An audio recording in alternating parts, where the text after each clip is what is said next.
You are living in the most dangerous time in American history. We won't take a single back step. Former professional basketball player is now the Republican Party's choice. Can you imagine Royce White, the U.S. Senate?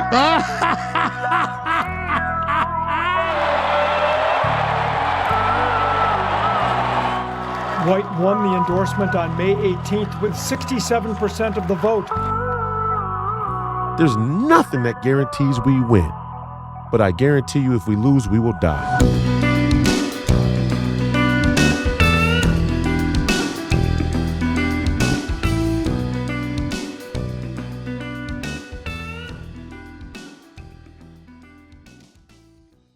If you're a young person and you can't afford to live here, then maybe you should not live here. I mean, that is a real thing. I know that we've now grown up in a society that says that you deserve to live where you grew up. But the reality is that the history of America is almost literally the opposite of that. The history of America is you go to a place where there is opportunity. And if the opportunities are limited here and they're not changing, then you really should try to think about other places where you have better opportunities.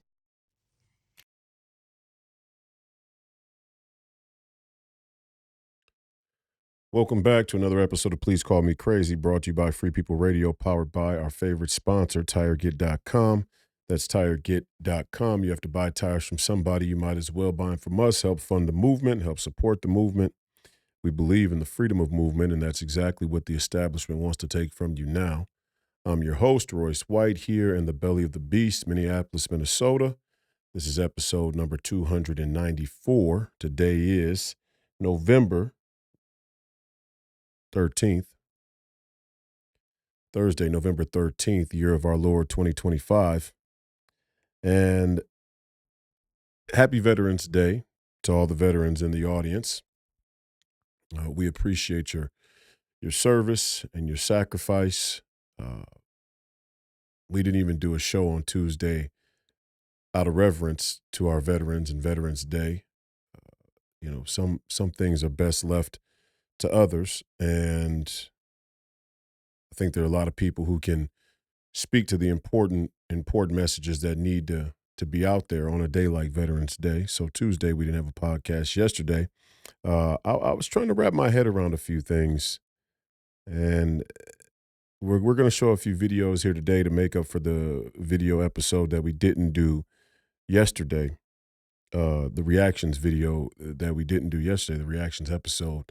But I'm trying to wrap my head around a few things, and it's tough.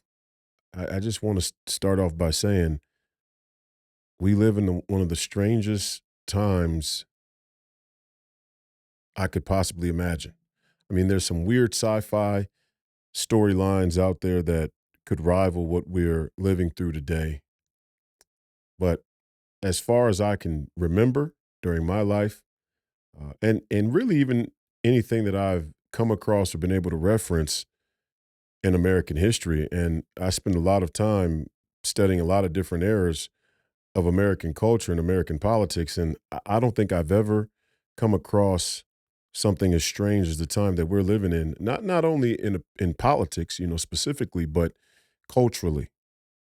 American culture is in a very, very peculiar place, and I would venture to guess that the advent and rise of social media and technology has a lot to do with it, plays a huge role in the culture that we see.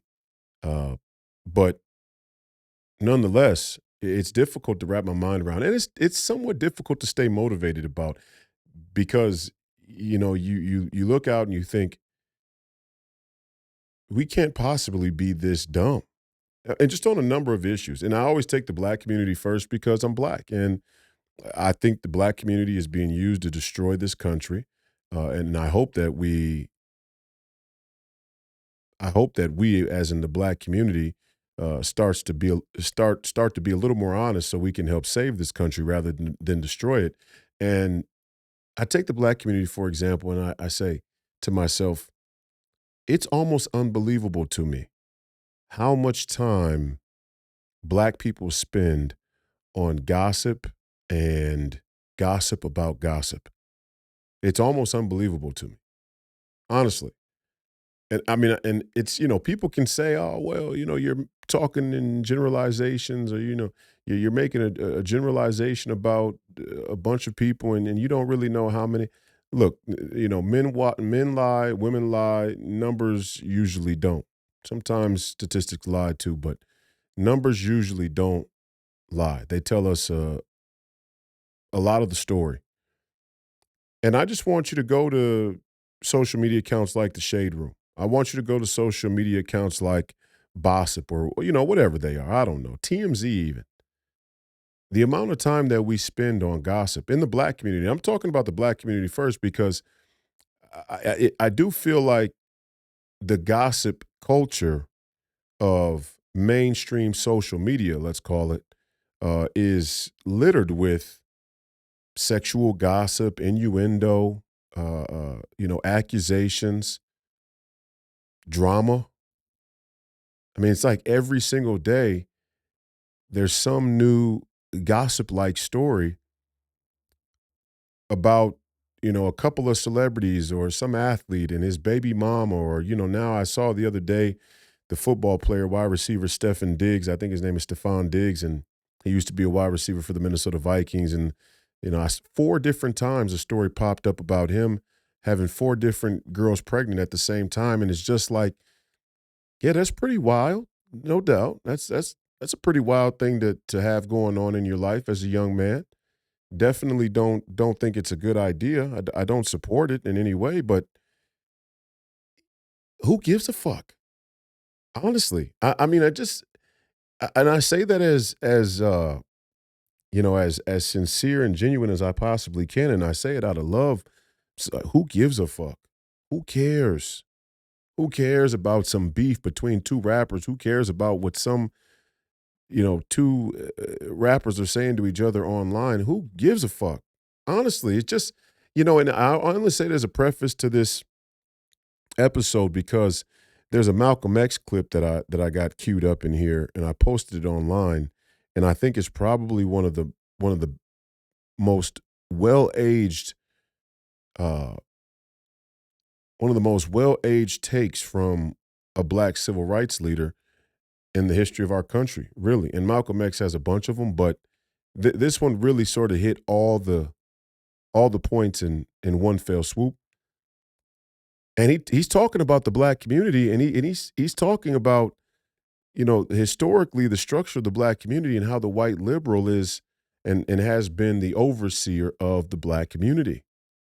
Such an interesting take, and I listen back to it and I go, man, in 60 years it's gotten 100 times worse. I mean, black people follow Democrats blindly. It's almost a default position. And you got your new factions of, black political consciousness like FBA and American Descendants of Slaves, and there's all these growing factions of black Americans who are trying to organize politically, and even some of them fall right back into the exact same race bait as their predecessors. Black Lives Matter, the Civil Rights Movement, the NAACP. You see a lot of the same rhetoric and thread throughout all of them. So people are trying, but it's just like, I don't know, man. I'm a little discouraged by it. I honestly am. I honestly am a little discouraged by it because in my mind, I don't understand how you can get the same results, how you can get such bad results and then go back to the exact same thing. It just really is mind-boggling. It's mind-boggling to me. And a lot of it, it's just when you talk about culture. Like, for example, there's a video I'm going to show you, and I'm going to show you right now. I'm going to start, queuing some of these up for you. But culture has a funny way of metastasizing. Culture has a funny way of, and I got to send one more video to myself here, but culture has a funny way of metastasizing. It really does. It has a funny way of creeping up on you. There's a creeping normalcy to culture. There's a creeping normalcy to the way that people start to live and the way they start to think. The way and you see it. I've given the example before of when they do an experiment. They do an experiment where they bring a group of people who know it's an experiment into a doctor's office or into the waiting room of a doctor's office, and they'll bring one individual in who doesn't know that there's an experiment going on. They're not in on the deal, and there's usually some audio or visual cue. And the one that I saw, there was an audio cue. There was a beep that went off at a set time, and during that set time, everybody that knew about the experiment would stand up and sit back down. The person who comes in unaware that there's an experiment taking place would sit and watch for the first few times as the group stood up and sat back down, and then before you know it, they would follow suit. They would start to do it. They would stand up and sit back down with the rest of the people, and then they would start to phase out everybody who knew there was an experiment going on until there were none left. The only people in the waiting room were new individuals that walked into the clinic and had no idea about the start of the experiment. And before you knew it, all of them would be standing and sitting and have no clue why. This is a profound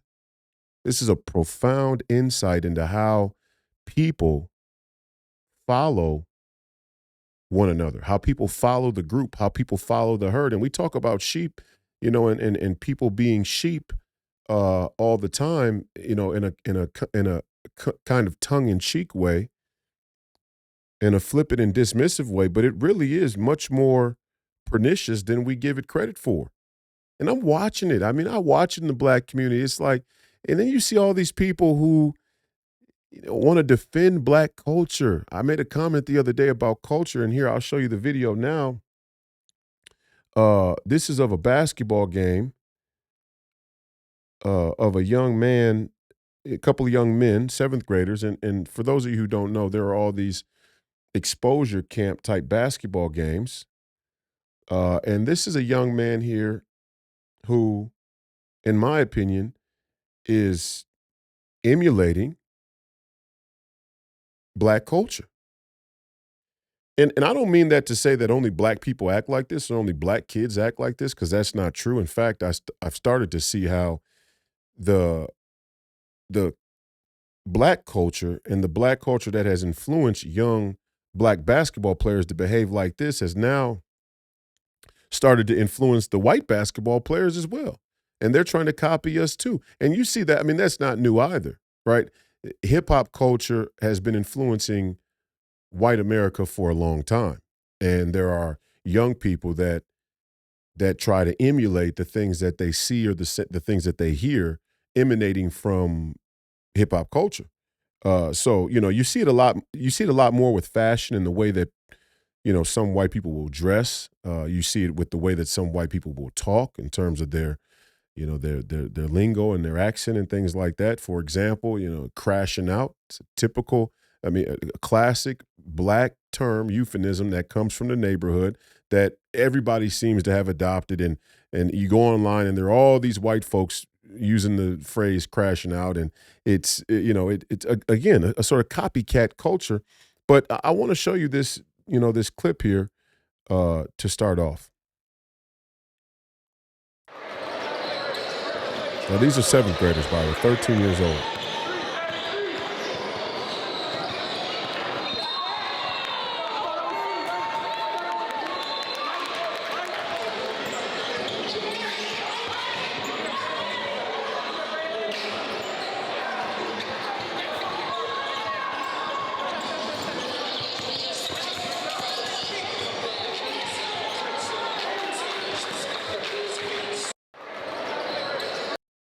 And the kid's not bad. I mean, the kid's not bad. He's relatively talented for his age. He can play a little bit. Now he's much more physically mature than the rest of the kids, and I'll zoom you up to a point in this video here, and you can see, relative to the other kids, he's physically a lot more. I mean, you see right there, and this is how you can tell. You got these kids back here in the background who are, and then he's just very physically mature for his age. And he's got some skill. He's got some talent. But just watch it again. I mean, I'll just take you through it again. And even more interesting isn't just how he behaved. It's that courtside films, and I know courtside films. I mean, they're a very popular youth basketball and high school prep basketball content platform. And shout out to them. They're trying to give kids exposure, what they think is exposure, but in this instance, they're just exposing behavior that college coaches don't want. I mean, it's a universal standard that college coaches typically do not want players who behave like this. And I say that in all fairness, players have always talked shit to each other on the court. Athletes talk shit to each other, especially in team sports. So, the trash talk is a staple of sports. There's no doubt. But it's the energy behind it. It's different when Kobe says, you guys can't guard me. You can't fucking guard me. And then I'm 13 years old, and I tell another 13-year-old, you can't fucking guard me, you bitch-ass nigga. I mean, there's a difference between trash talk and fighting words. There really is. And you can't guard me, bitch. Like, for example, and I won Trash Talker of the Year in the Big Three. And when I posted this clip online, a lot of people tried to push back and go, well, you talk trash too. I don't – I would – unless the situation called for it, unless there was almost a fight or a brawl or some type of situation that took place where maybe a guy took a cheap shot or there was something overly physical. There have to be a real confrontation for me to talk like that to another grown man. But when I was 13 years old, we didn't talk like that. When I was a child, when I was a teenager or a kid or even in high school, we didn't talk to each other like that. And our coaches didn't allow us to talk to each other like that. And if we had the opportunity to go to a basketball camp, a top basketball camp out of town with players from around the country for whatever reason, usually players were very conscious of how unique that opportunity was. And we were more so trying to, the old adage is you never know who's watching. We were more so trying to keep our behavior on the up and up for the possibility that a college coach might actually be there and watching us. Certainly when we got to high school, because there actually were college coaches there or people who had influence on college coaches and had connection with college coaches and NBA coaches for that matter, NBA scouts. So I had the luxury of, for people who don't know, I was ranked number 16 in my class when I was 15 years old. I was one of the top 20 players in the country at 15 years old. So I had the privilege to be invited to the most elite camps in the country. The first and second LeBron James Skills Academy that ever took place under Nike's youth basketball program, I was in attendance for, and I thought I played pretty well. Obviously, it certainly impressed some people, and I continue to be ranked right at the top 15 for the entirety of my high school career. Now, I actually think I might have been ranked a little low because by the time I got to college, I outplayed a lot of the kids that were ranked ahead of me in high school. And even I was drafted 16, so you kind of look at it and go, man, you were kind of ranked. The rankings sort of got that right in that sense, but I think I could have gotten drafted higher as well. But the point is, I know what I'm talking about. I know a bunch of college coaches. I was recruited by a bunch of college coaches. I played for a number of college coaches. Some of them were head coaches. Some of them were assistants that have now gone on to be head coaches or assistant coaches in other places. And I've spent a lot of time with the high school basketball program at Hopkins, and we've had a lot of coaches come through the program and come through practice, and we talk to them, and we know what college coaches are looking for. The people who are filming this and the people who are organizing this, And the fact that they're promoting this as though it's something to be promoted says something about culture, about black culture, because here you have two young men who are black, but it also says something about sports culture and black and basketball culture and how it's sort of being guided to this is the new normal. You can't fucking guard me, you bitch ass nigga. And the scary part is I know that he thinks that's cool, this 13-year-old. And that's a reflection of his parents. Because if my son, if I was at a basketball event or a basketball game and my son ever behaved like this, I might in fact come out onto the court and snatch his ass off of the court. Seriously. If one of my sons was playing basketball and they made a good play and they acted like this, I might come onto the court and snatch my son off of the court. And now people may say that's extreme. Other parents will say, hey, and I saw some people online say, hey, you know, boys will be boys. They're just 13-year-old boys. They're talking trash to each other. Well, okay. And I don't mean to make it racial, but when the leading cause of death for young black men is gun violence toward one another, I don't think we should talk to each other like that. That's just my opinion about it culturally, about it socially and culturally. Let's leave the athletic and the sports out for a minute. Just socially and culturally, I don't think we should make it normal for our young black men, young black teenage men, to talk to each other like that. It's unnecessary. And even worse, again, I think they think it looks cool.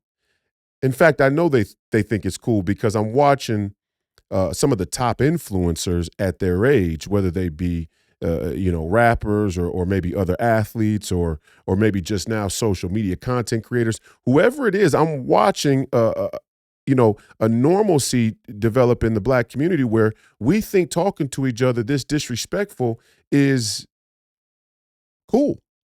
It's not cool. You don't look cool. You look like a fucking spaz. You look like you need special needs classes at school. And there are some people who legitimately need special needs because they have learning disabilities and things like that. This isn't what I'm talking about. Behavioral special needs. Like you can't control yourself emotionally. And to go back to a basketball example, just briefly, the number one thing coaches look for is in players is usually consistency. Like, is a guy reliable? Can I trust him? Can I trust him to be even keeled? Can I trust him to be even through adversity? Or is he up and down? Is he all over the place? Now, there are some players who can play with a high level of intensity and talk a lot of trash and still be very, very productive. Draymond Green is an example. And a lot of people give Draymond Green a lot of shit for his antics on the court. But the thing about Draymond Green is he's so detail-oriented and he's such a great team player. And I don't mean whether he's a good teammate or not, metaphorically. I mean that he's such a great team player and that he immediately impacts the game in a way that makes all of his teammates better every time he steps on the court, usually defensively, which is a sign of a player who understands the importance and the value of self-sacrifice for the betterment of the team. So but again, Draymond Green has made over $200 million in the NBA. He's probably going to be a first ballot Hall of Famer. He's won 4 NBA championships. Draymond Green has earned the right or wrong, to talk shit the way that he chooses, because ultimately he's in a position in his career where he gets to determine his destiny from this point forward. And if Draymond Green's coach, Steve Kerr, or the rest of the NBA decide, Draymond Green's antics are a little bit much for our taste anymore. He doesn't have the productivity to justify the antics. Then the market will make that decision and Draymond Green won't have a place to play. But that hasn't happened yet. He still does have a place to play because he does add that much value to a team. And the point is, this kid's 13. And I think a lot of these young players are watching the NBA, or now they're watching these one-on-one games from guys who didn't make it pro, number one. They're great one-on-one players, like shout out to the Next Chapter and Mike Beasley and Lance Stevenson, and those are guys that I know well. Mike Beasley is my guy, and I know Lance. Me and Lance came from the same class, class of 2009. Lance was one of those players that were ranked higher than me, and for good reason. In high school, he was a man already, but they both played one-on-one during this, this Next Chapter deal.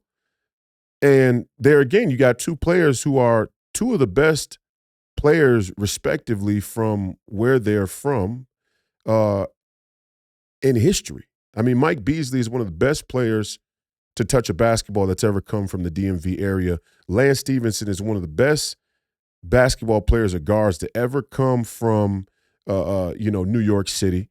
There's no doubt about it. So they've earned the right in a way to talk however they want to. And I think it's a bad message when we as adults watch a Lance Stevenson or a Michael Beasley, and then we see these kids maybe emulate that, that behavior or similar behavior, and we say, well, they're only doing what they see. No, you still correct them. This is a plague in the black community, and honestly, this is a plague in the black community. We expect our children to do the same things that we did. We accept that our children will do the same things that we did. That's not good parenting. It's just logic. The mistakes that I make hopefully so I can teach my children about those mistakes so they don't have to go through those things. In fact, that's actually how generational wealth is created in other communities, like the white community, for example, or the Jewish community. We'll talk about Ben Shapiro here in a minute, after seeing the cold open there. And I thought what Ben Shapiro said was absolutely abhorrent. But the Jewish community does a very good job of learning from their mistakes and passing on knowledge, wisdom, tradition, so that their future generations have an understanding of certain things, namely business, but across a number of domains in society or in their community. In the black community, we kind of look at our children and we almost celebrate when they do the same things we do. It's kind of a perverted form of nepotism where we look at our children do some of the same ignorant, self-destructive, silly shit that we did when we were kids, and we kind of laugh and go, yeah, there's my genetics, yeah, hey, apple doesn't fall far from the tree, ha, ha, ha. It's like, it's a poor reflection on you. And maybe you did do those things when you were a teenager. That doesn't mean your kid has to or should. And that's the example here is, I'm sure, and I don't know this for certain because there are parents who try and teach their kids to behave in a respectable way. And sometimes young men just don't listen. That's possible. But more times than not, young black men are enabled and supported in behaving this way by their parents. I'm just keeping it real. And if you think that this is okay, if you think it's even remotely appropriate for a 13-year-old kid to tell another 13-year-old kid at what looks like an all-star game, you can't guard me, you bitch-ass nigga, why are you even that hyped up at an all-star camp? I know they're at an all-star camp or an exposure camp because the guy has got a 3-digit number on the back of his jersey, which means they brought, 300 kids here, told them they were going to get exposure, which they are getting exposed quite clearly because the content creators were there filming. But it's an all-star game type of deal, not real basketball.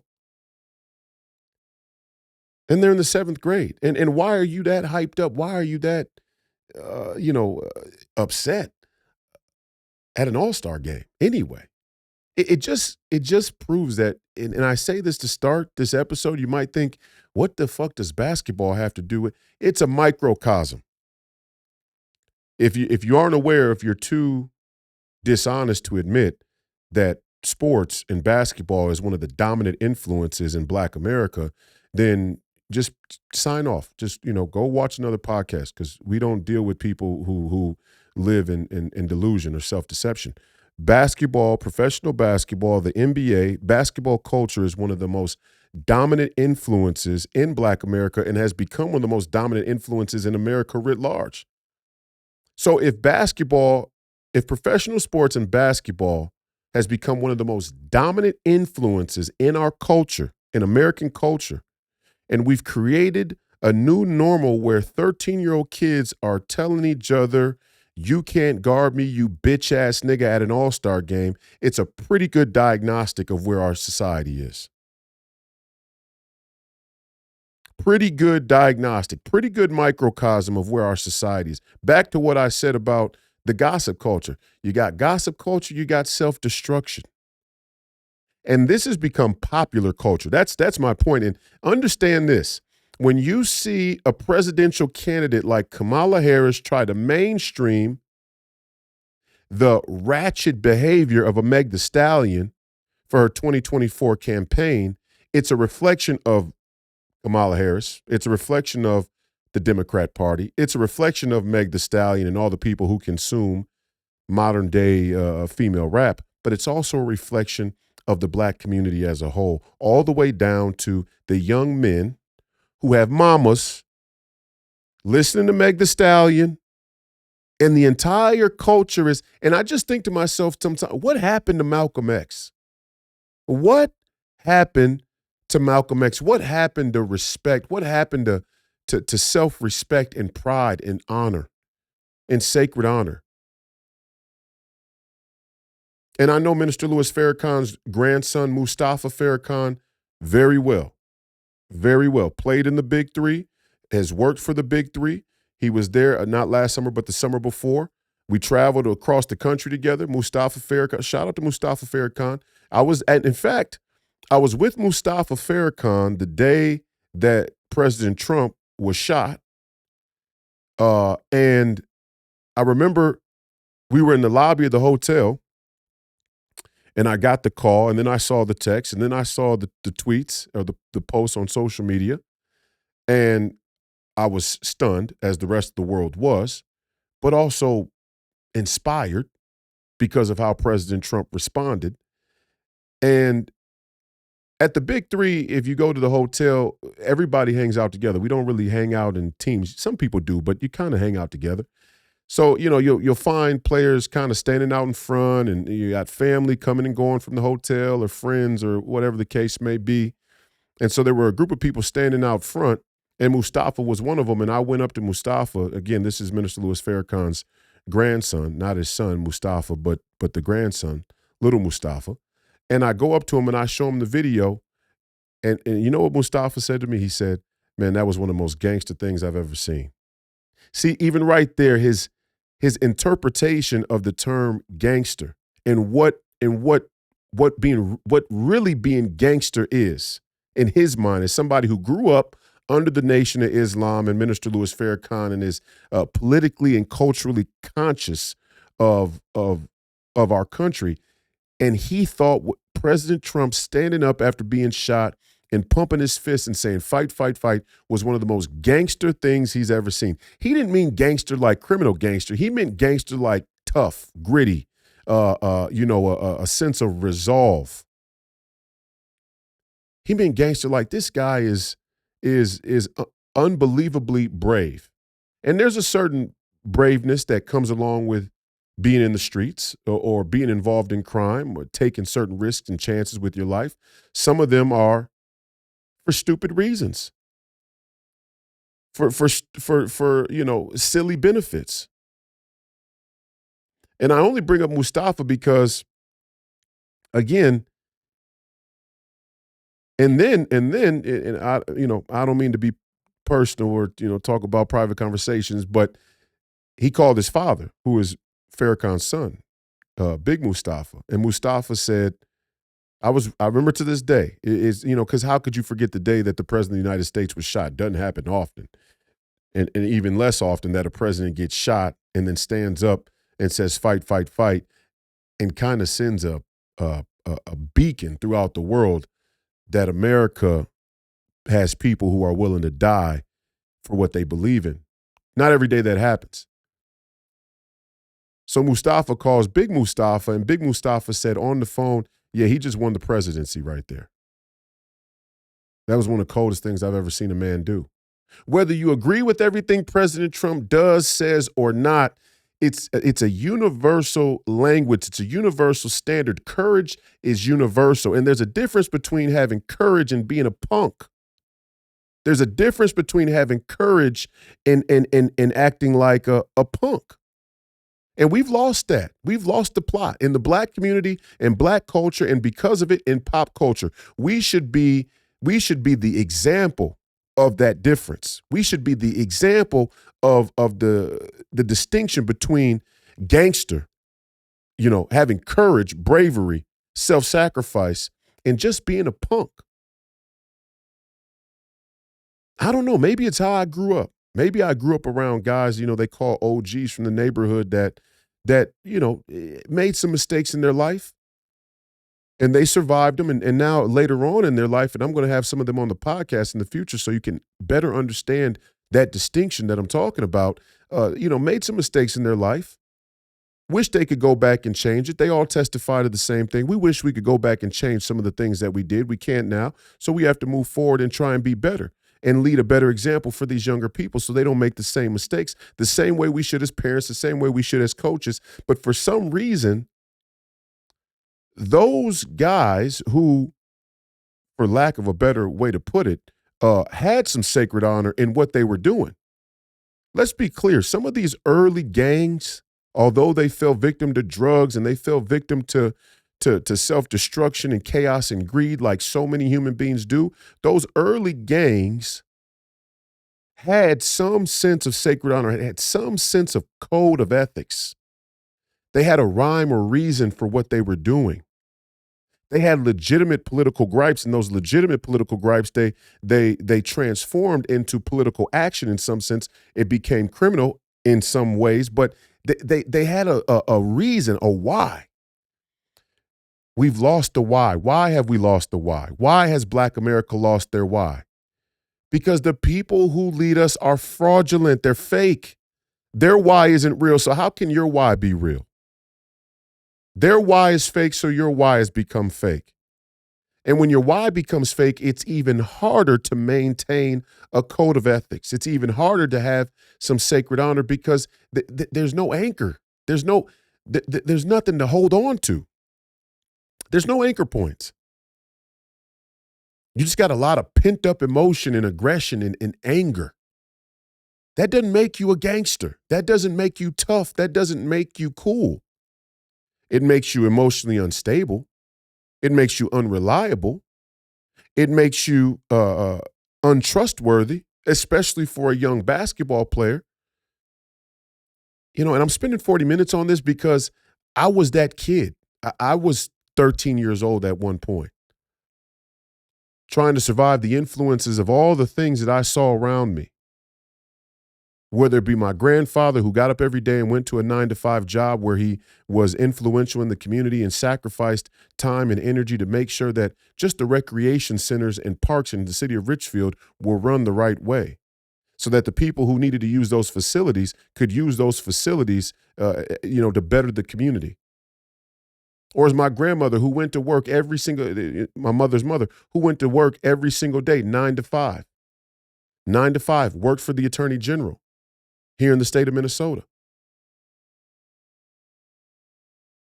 Got off of work and helped my mom take care of me, my grandfather as well. Or my mom who worked a 9 to 5 and she went to work every single day and helped people with their, with their skin and their eyebrows and waxing. And she's an esthetician and makeup, and she helped people feel better about the way that they looked. And then she came home and she paid the rent with her tips. These are working class, blue collar people who went to work every day and they had some sacred honor. They had a code of ethics. They did things for the betterment of others. We have created a culture, or let's say we have allowed a culture to be infused in Black America where we are the star in our own movie. And it's a B movie, if not a C movie. It's not a Hollywood movie. It's not a blockbuster film.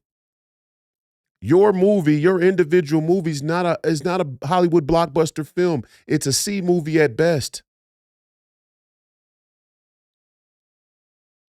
But we all have created this new norm where it's my time to shine.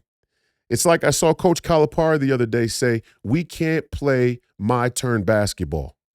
This kid, and I'm not to get on him because he can fix this. Hopefully, he'll have a parent or some coaches that will sit him down at some point and tell him, this isn't the way that you act or behave. It's not going to work for you if you want to play at a higher level, if you want to be successful in the game of basketball, but really, if you want to be successful in life. But it's almost become hard to tell a young man that because in a way, we have created a society that rewards the sensational. We have created a society that rewards the reality TV drama. We have created a society where people see a fight and they have the impulse to pull out their phone and record the fight so they can post it later rather than stop the fight or get away from the fight. And a lot of times people are sitting there with their phone and a fight breaks out and somebody pulls a gun and then somebody gets shot. That's an innocent bystander because you were trying to pull your fucking phone out instead of either stopping the fight or getting the fuck out of the way. Stupid. Retarded. No, serious. It's really retarded. And I just sit back and think about that. And, and I'm going to show you this Malcolm X clip here in a moment. And we might not even get to the other clips because I think this is important as hell. I'm going to talk about the Ben Shapiro thing in a minute. But, the crisis of Black America is not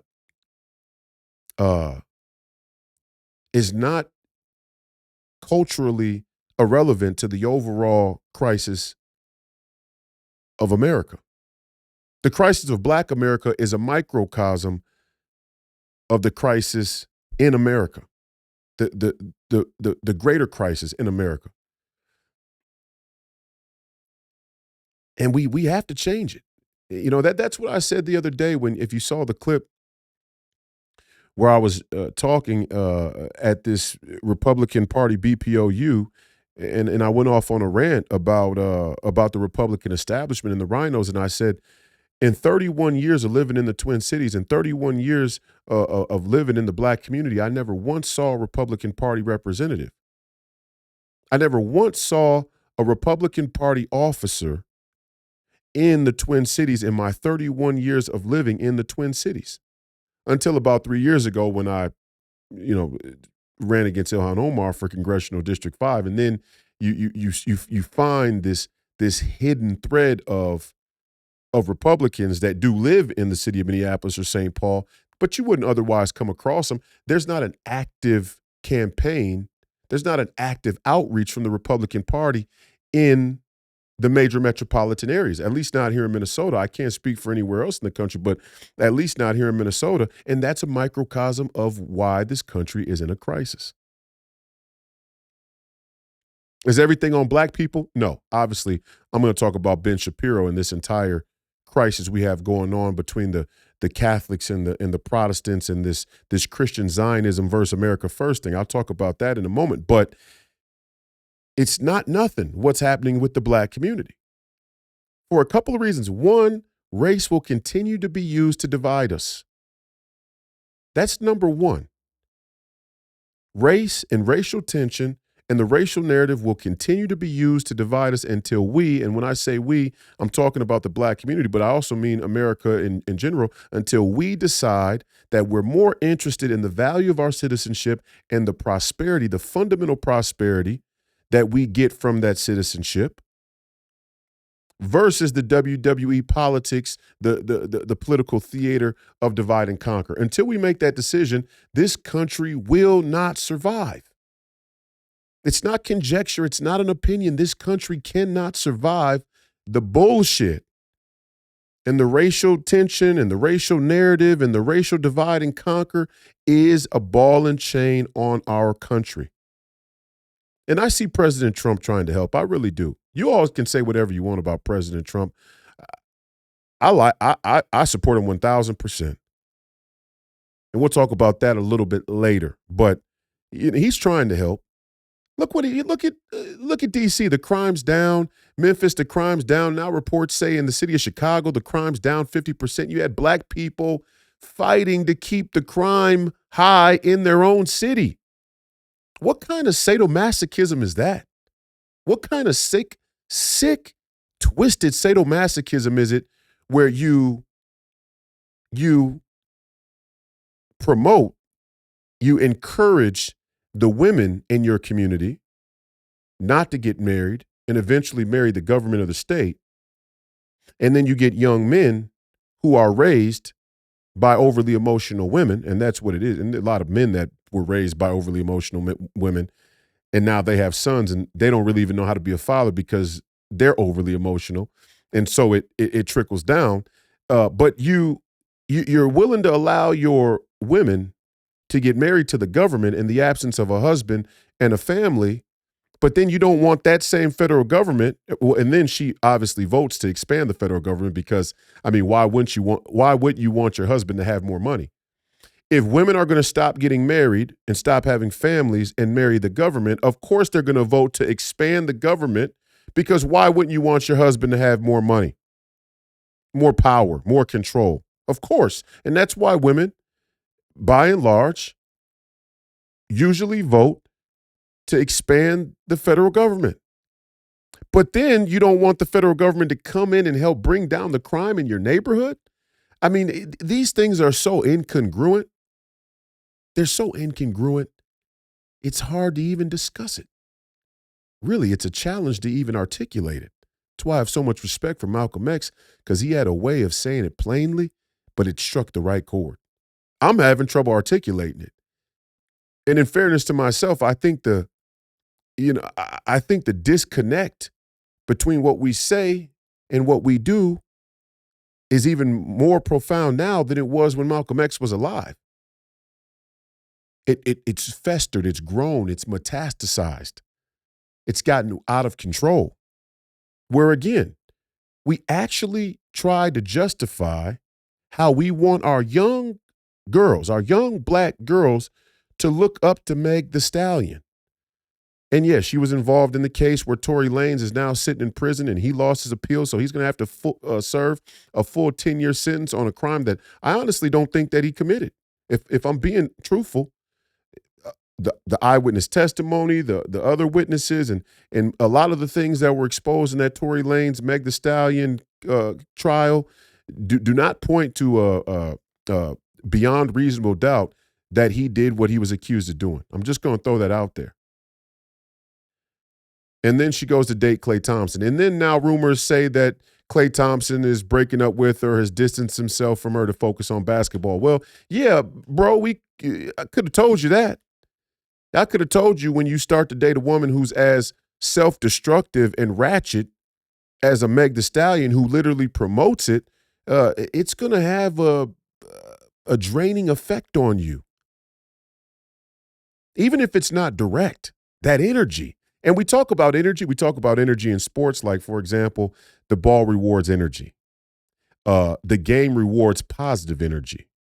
So energy is a very big deal in professional sports and in sports in general, and good coaches and good mentors and good players understand how real energy is and the transfer of energy. So I'm never one to say that the conversation or the dialogues about energy are fake. It don't exist. Energy is real. If you don't believe it, again, to reference a scientific experiment where people talk positive energy to a plant and the plant flourishes, people insult the plant and the plant dies. These are scientific experiments that you can reference. It lets us know that there is a power of the tongue, just like it says in the Bible. There is a great power to the tongue, just like it says in the Bible. The same thing is true in sports. And I'm not saying, and look, I think sports has gotten a little soft. I think sports isn't physical enough. I think basketball isn't physical enough. When I played the game physical. I was one of the stronger players, so I like contact. I like physicality. It was a personal challenge. I used to do 1,000 push-ups a day when I was playing because I was looking forward to the chance to test my physical strength against somebody else. I would have broken the NBA Combine bench press record had I bench press on the day that they did it back when I was drafted at 28 reps of 185, which 30 reps of 185 I was able to do at the time, but the record was 28. Jason Keep, a guy who you may not even know, and then Chris Humphreys, another alumni from my high school, Hopkins, from my alma mater, Hopkins High School. So I like the game physical. I think the game has gotten soft. A 13-year-old calling another 13-year-old kid a bitch-ass nigga is not an example of the game being tough. It's an example of the game being emotional. It's an example of the game becoming another perversion of the black culture that has destroyed our community and in a way, this country. And you may say, oh, don't blame everything on black people, but think of it this way. If black America was able to turn our community around and be a beacon of what it means to be American, the rugged individualist who wears everything that he needs on his belt and has a sense of sacred honor and national honor. And within our community, it's a bastion of the shopkeeper, the small business owner, and the agrarian farmer. That's what this nation was supposed to be built upon. A nation of shopkeepers, independent business owners, and agrarian farmers, people who were self-sufficient, self-governing. Imagine if the black community was really an example of that versus a scapegoat everybody could point to and say, look at the problem. And I'm not creating a scapegoat for these Republicans or these conservatives who watch Fox News and point to the black community and say, that's the problem. No, that's not the problem. The problem is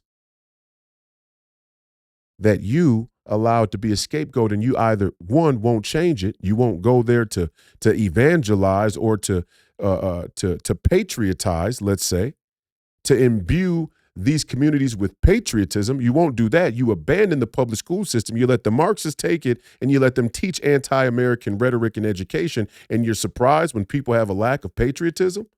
I call bullshit.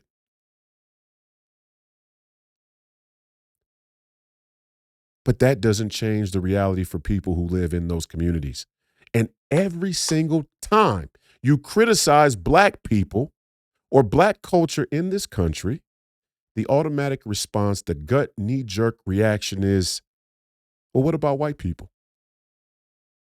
Well, what about white people? Look at white people. Well, white people do this. Well, white people do that. Why the fuck do you define yourself based on a race of people who you say are evil or racist or bigots or, whatever number of woke pejoratives you want to call white people? Ridiculous, woke pejoratives. All white people are bad. White man bad, like Ilhan Omar said. But why do you define yourself based on those people? It's almost as, and I tell basketball players this all the time, and sports is a great microcosm of life and of the human condition and of culture and the way that human beings interact. I tell young basketball players this all the time. Stop acting like it's too hard to do or like it's impossible. What we're asking you to do as a coach or trainer or even a teammate, what we're asking you to do isn't impossible. Stop acting like what we're asking you to do is impossible. Because I can show you a universal standard where the players who play at the level you want to play at all do this thing, whatever it is, whether it's being able to stay in front of your man, whether it's moving your feet or hustling more, diving on the floor for a loose ball, or having the right body language or mentality after a play goes wrong or after something goes wrong on the court, or how you talk to your teammates or how you influence your teammates and make them better during the game. I can show you a universal standard where the players who play at the level you want to play at all do this. So stop acting like it's impossible. There actually is a way to do it. There are people who do that. It's like I was telling my son the other day. He's a pretty good shooter, He'll hit 7 out of 10. And I tell him, okay, make another 1 or 2, and now you're right on the mark. And he kind of looks at me like, really, Dad? I hit 7 out of 10. I'm like, yeah, but you do realize there are people who hit 8 or 9 out of 10. And the question is, are you content with the 7 out of 10? Or do you believe in your mind, A, that there are people out there who hit 8 out of 10 and that you can be one of those people? See, that's the type of mentality. We need that athlete mentality. We need that elite, we need that elite excellence of our athletes to be imbued in the entire black community. We need that Muhammad Ali elite mentality. And if we had that in this country, if we had that in the black community, it wouldn't matter what anybody else was doing. It wouldn't matter what anybody else did or said or felt, or if they liked black people or if they didn't. If the black community wanted to be an example of prosperity and well-being and productivity, we could be. We've chosen not to be. We've chosen not to be. And it's hurt this country. Because they say you're only as good as your weakest player. And I'm not saying black people are the weakest player on the team, but I am saying that there's a crisis in the black community that's unique to the black community. It's unique to the black community. It affects the economy. It affects the real estate market. It affects everything. It affects the culture. It affects politics. I mean, the fact that the Democrats still think they can run by pandering to black people for the black vote, throwing Meg Thee Stallion up on stage is an insult. It's an insult. It's embarrassing. Even more embarrassing, they probably have good metrics to believe that, which is just scary, horrifying. Should keep us all up at night. Which pollsters, which consultants, which number crunchers, told you that having Meg Thee Stallion's ratchet ass up on stage during a presidential campaign would get you the black vote? Well, look at the audience. Look at the audience when she's up there. I'm a savage, ratchet, booty. What is it? I don't even know how the fuck it goes. I'm a savage, ratchet, bougie, classy. I think that's how it goes. I'm a savage, ratchet, bougie. None of those things are good. It's not even good to be bougie. Malcolm X talked about the black bourgeoisie often. These bourgeois black folks, these black folks who have an affinity for high society or for expensive things. They're materialists. They're very consumed by social status, and ultimately they want to be liked by white people. And that's what our bourgeois elite in black America have done. They've sold out to the same white supremacist system that they all criticize. They've just done it on the Democrat side of things. And they've justified it because they say that the Democrats at least care about black lives. Who you think you're fooling? Who do you think you're fooling? Not me. I'll stand alone in the black community and say, this is ridiculous. This is bullshit. You guys are lying to yourselves. Don't lie to yourself. As a matter of fact, you can lie to yourself, but I'm not going to play along with you. I'm sorry. Can't do it. We just can't do it. The same bourgeois elite who finally have enough success, they call it black excellence, and the first thing you do with the first little money you get is move away from the other black people and go to the suburbs and the gated communities with the white folks. The John Legends of the world, great piano player, by the way, not so great of a singer, great piano player. The John Legends of the world, though, have success. Everybody calls it black excellence, and the first thing he does when he gets money from that success is move away from all the other black people to the gated communities with the white folks, then comes back to black America or to America in general and says, there's nothing wrong with the black community. There's no violence or crime or self-destruction. Oh, wait, then he'll amend it, give a caveat and say, no, imprisoning them won't help. Okay. But you don't have to, but the John Legends of the world walk around with security, with paid security, with hired security. The John Legends of the world have police escorts at their concerts. The John Legends of the world have the ability to separate themselves from the chaos and self-destruction in the black community, go to the gated suburbs where the police response time is very quick, real quick. Why? Because the crime's low in those areas, so they have the availability usually, and because there is a premium on keeping those neighborhoods relatively safe because that's what those taxpayers demand. That's what they pay for when they pay that high property tax to live in that gated community. Why can't that be true of black communities all across this country? Because we don't want that. It's not important to us. And if it was, we wouldn't let our young men, 13 years old, at basketball camps, tell other young 13-year-olds, two black kids, we wouldn't let one kid tell the other kid, you can't guard me, you bitch-ass nigga, and celebrate it. In fact, if I was this kid's parent, I would have contacted Courtside Films and said, take that fucking video down. Now, Courtside Films might have said, nah, we're not taking the video down. Sorry. And hey, then that, your kid shouldn't have been acting like that, right? I mean, they probably signed a waiver to appear on it, but I would have tried because I don't even want my kid to represent himself that way on the internet that lasts forever. This is actually a problem, but I don't think that we believe that, I don't think that we believe it's a problem, and that's a problem. I'm going to show you two clips here. One, I want to show you the Malcolm X clip. I want to show you this Malcolm X clip where he talks about white liberals.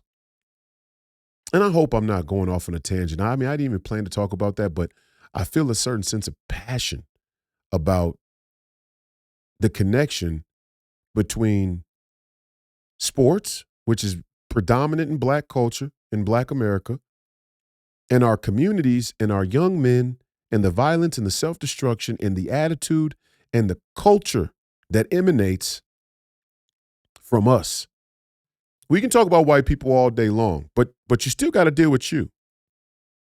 Another example, and I see it all the time. Again, anytime you bring up Black America, Black culture, or you make a critique, people's gut reaction, their knee-jerk reaction, is to say, "Well, what about white people? Well, what about this? What about that? Oh, this, again."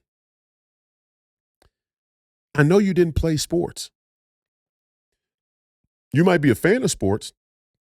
You might be a fan of athletes, but I know you weren't one, or you weren't any good. You didn't play at a high level.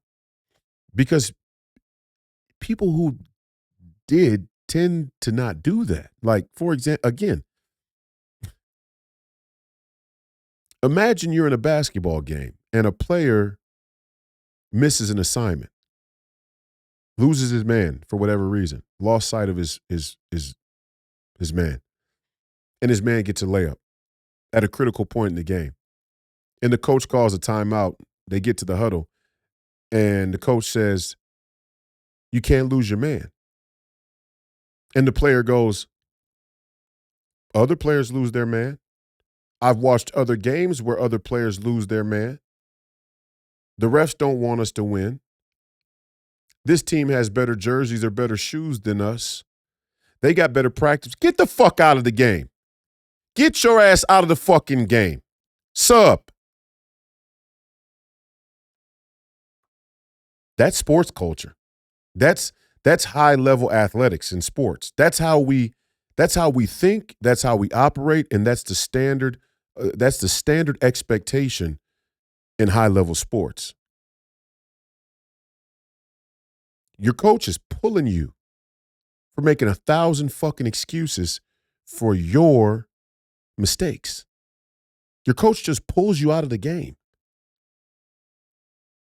Yes, coach. Yes, sir. It might be, hey, do you want me to do this? Or there might be a question of, okay, how do we navigate this? What am I supposed to do? That's different, asking a question. But when you go to making excuses immediately, you just get pulled out of the fucking game. And if you go to the bench and you keep the same attitude, you stay on the fucking bench. And if you keep it up, you might be off the team. or you find yourself on the bench all season. This is the universal standard in high-level sports. Why is it different for the black community in culture and politics? Why is it when anybody has a valid critique about black America, our knee-jerk reaction is to come up with 1,000 fucking excuses?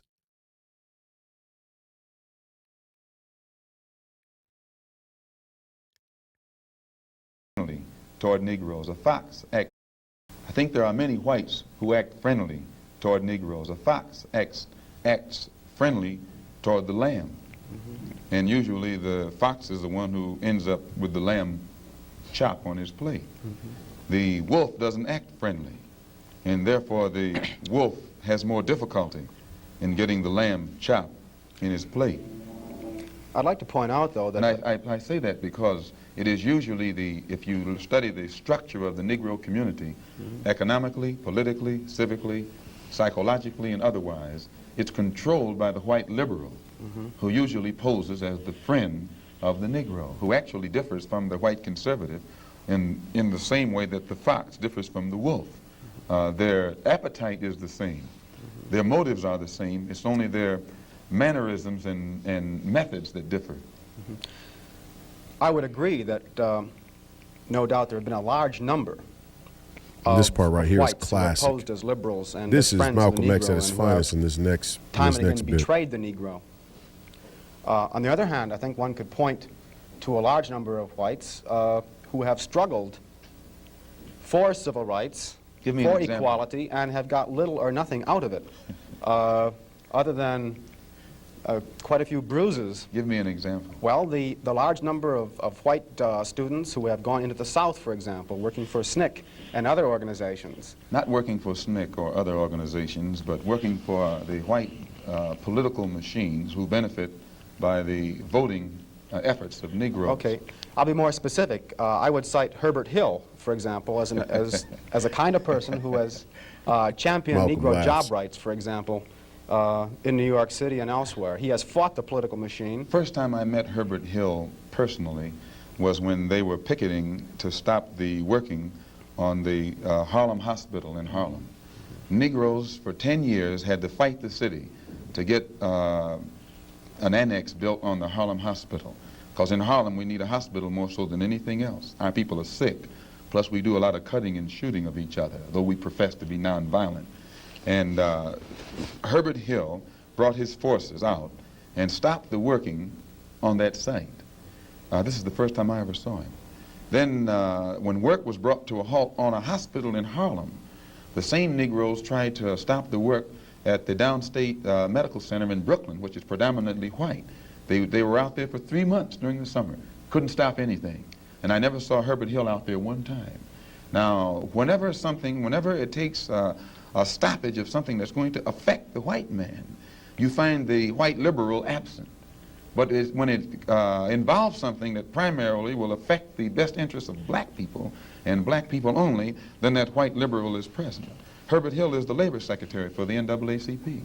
And if he was interested in black people, he would prepare a black man with the type of knowledge and understanding of the labor troubles involving black people that would enable a black man to sit in the same position as Secretary of Labor or Labor Secretary in the NAACP. I'm suspicious of whites who join Negroes and always have to be in the lead, who always have to be the head, who always have to be at the top in Negro organizations. Those whites who really have the interest of blacks at heart, let them give some advice to some Negroes and stand on the sideline. But don't join the organization and then get at the head of it and pose as a friend of Negroes. I mean, who says it better than Malcolm? Nobody says it better than Malcolm X. Malcolm X's words have aged probably the best of any civil rights leader in American history. And it was because he came at it from a place that was definitely pro-black in its spirit, but also very critical and very real about the issues about Black America. I mean, it's just very real. And my favorite part of that clip is when he says, in Harlem, we need a hospital maybe more than anything else because our people are sick. Plus, we do a lot of cutting and shooting. We do a lot of stabbing and shooting of one another, even though we profess to be nonviolent. See, right there, he was pointing out the contradiction between the civil rights movement, between the propaganda and the sloganeering and the reality of the black community. That's what he was doing right there. He's saying, yeah, I know Martin Luther King is supposed to be the big cheese. Martin Luther King is the best thing since sliced bread, the civil rights movement, the Civil Rights Act, nonviolent, turn the other cheek. We don't even turn the other cheek in our own community. And from his standpoint, he was an advocate of a more extreme political activism. So his position was all of this nonviolence is a capitulation.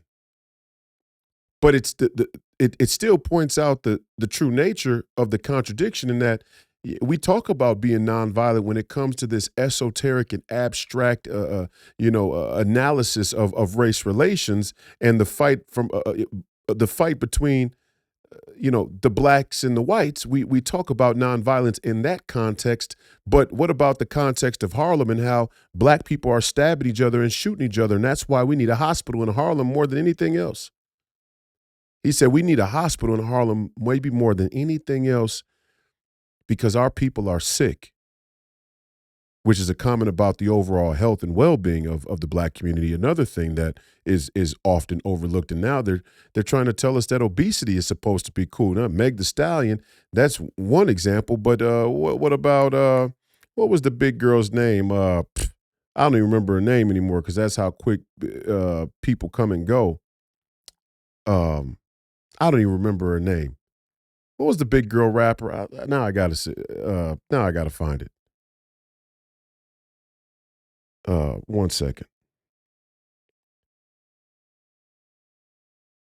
Her name's this is how fast people come and go as well. Lizzo, that's the name. Big Lizzo, right? They try to push Big Lizzo on us and, oh, she's beautiful. Oh, she's so attractive. Oh, obesity is beauty too. It's just, stop. Obesity is one of the number one causes of death, heart disease, high blood pressure, diabetes. What are we talking about? What are we talking about? I don't, so again, Malcolm X says, our people are sick. Plus, we do a lot of stabbing and shooting of one another, even though we profess to be nonviolent. It doesn't get better than Malcolm X. Watch that and watch it again and again. Now, I got one more clip here, and then we'll talk about the Ben Shapiro thing to end. We got a little bit of time here. Here is political cartoonist Aaron McGruder, who wrote The Boondocks.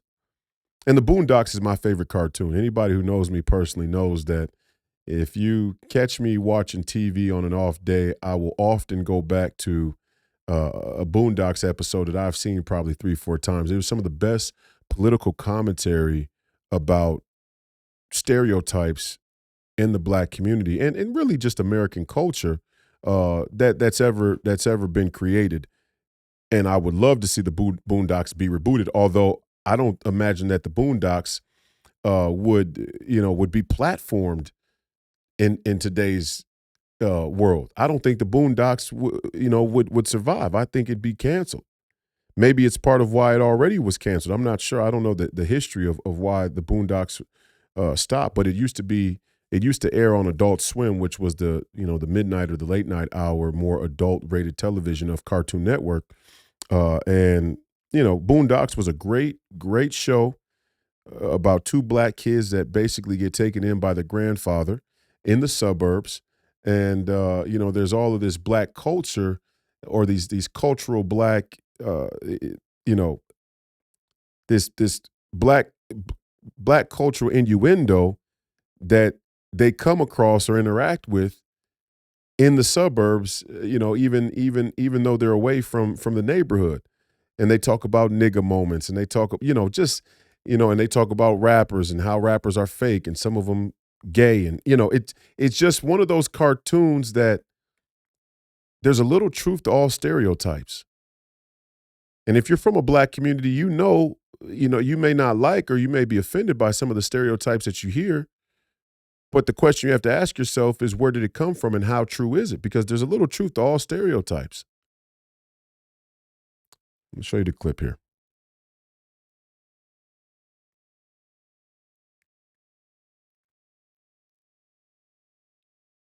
I really want you guys to understand that time is running out. And a lot of black people say that, but for real. Part of why the civil rights movement has been so successful, and part of why those who have come after in terms of our leadership have been able to maintain a presence, is that black people have always had a certain amount of moral currency that we have been using. And let me be the first to tell you, that's used up. White America has been watching us act like fools for a long enough time where any sympathy they may have had to our plight is completely gone.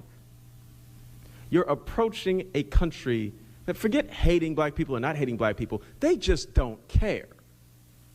You can be talking about affirmative action, they can be like, I don't care. It literally is of no importance to me. I don't care about slavery. I don't care about segregation. I don't care about you. I don't care how many of you all go to jail. I don't care at all, because I'm broke. Look at their faces. You can't be the proud, noble fighter when every single time someone sees a person that looks like you on television, they're acting like a damn fool. He's saying it. He's saying it. You can't be the proud, noble freedom fighter. You can't be I'm the bourgeois intellectual. And every time they see us, we're acting a damn fool. People say, "Oh, well, you're generalizing. You're generalizing." Well, your mom used to tell you, at least my parents did, I don't know about anybody else, but your mom used to say, when you leave this house, act like you have some goddamn sense. Act like you have some home training. The whole phrase, act like you have some home training, was you're a reflection of the people that you come from. Especially as a young person, as a kid or as a teenager, you're a reflection of your parents. You're a reflection of the morals and the values and the beliefs in your household. And maybe you transcend a lack of morals and values and belief in your household. And maybe you are a bad example of morals and values and beliefs that do exist in your household. Because again, there are kids that have two great parents at home, and they still end up being assholes. They still end up fucking off. That does exist. I'm not saying that if you have two parents, you're going to be a good person, or if you don't have two parents, you're destined to be a bad person. Statistically speaking, though, and it's becoming worse. And this is what I mean in saying that we're in a dangerous place, because more and more you find that the influence of the environment often transcends the values and the beliefs that are instilled in the home, where your parents will be, I know a lot of kids, trust me, I know a lot of kids that have two parents that are good parents, or one parent that's a good parent that's telling them the right things and saying, hey, this is what you need to be doing. This is what you don't need to be doing.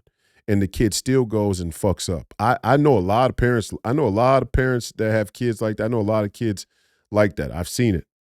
So I'm not saying if the parents are good and telling their kid the right thing, the kid is automatically going to do it. But that does need to be said. You do need to teach your kids the right thing to do. And your kids should listen. And if your kids don't listen, and if they fuck up, you should beat them. Seriously. They should be. Now they're trying, the same way they're trying to make it a problem to do detention in the schools, the same way they're trying to make it a problem to beat your kids for not listening or being disrespectful to their parents, cursing at their parents. And that tends to be something that happens a little more in white homes, in my opinion. You tend to see that, kids or young people are a little more overtly disrespectful and profane with their parents in white homes. Little Johnny that throws a temper tantrum and cusses at his mom or whatever the case may be, and maybe doesn't catch a beating, or maybe it's socioeconomic in nature. That difference. But if you come from the neighborhood I come from, you talk disrespectful to your parents or your grandparents. First of all, you probably wouldn't even do it because you knew you were going to catch a beating.